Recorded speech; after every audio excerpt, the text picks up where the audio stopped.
In early 2009, when Syracuse traveled to Loyola to play a women's lacrosse game, there was also a meeting of a pair of coaches, perhaps the two greatest offensive minds that the game has ever known.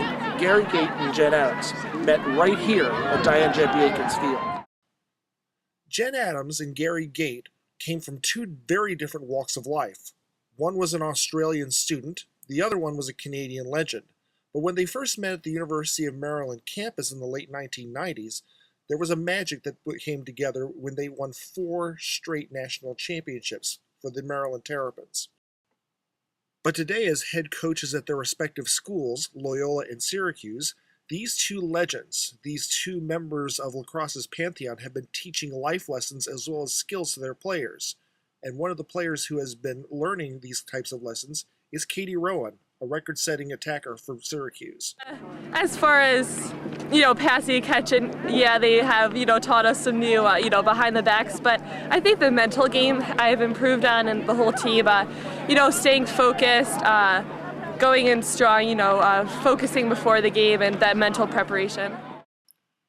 But what has defined these two players over the years has been their stick skills, as well as their willingness to use them.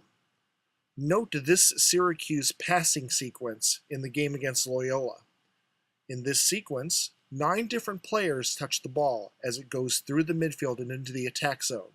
Not once does the ball end up on the ground until it actually goes over the goal line in for a goal. It's, it's nice to be able to sit and chat with her and compare notes and talk about, the season and officials and all the good stuff, and then we're competitors, and we're just going to enjoy coaching against each other, and I know I did, and yeah, it's a good challenge, and you got to play the best. The 2009 season was Jen Adams' rookie season as a head coach. As such, she's still finding a way in order to get through to her players.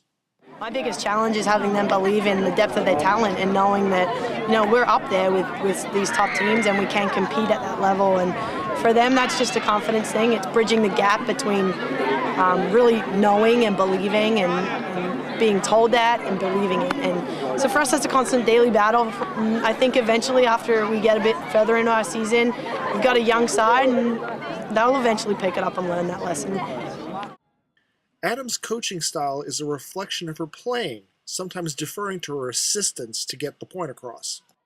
Yeah, well, I think in the same respect as our players on the field, we ask for that chemistry and we ask them to put their heads together and analyze and, strategize and come up with a game. It's the same for us. We're a coaching staff, we're a coaching team, and, I draw from the expertise. Someone like Dana Dobie on the draw, I'm one of the best center players in arguably the world, and, I certainly listen to her and I respect her opinion. Kylie White, defensively, I respect her as a defensive player so much, and her mind for the defensive game is incredible. So I have a lot of trust in my staff, and so, when the game is going on, I certainly look for them for support, and they do a great job. I think they're incredible.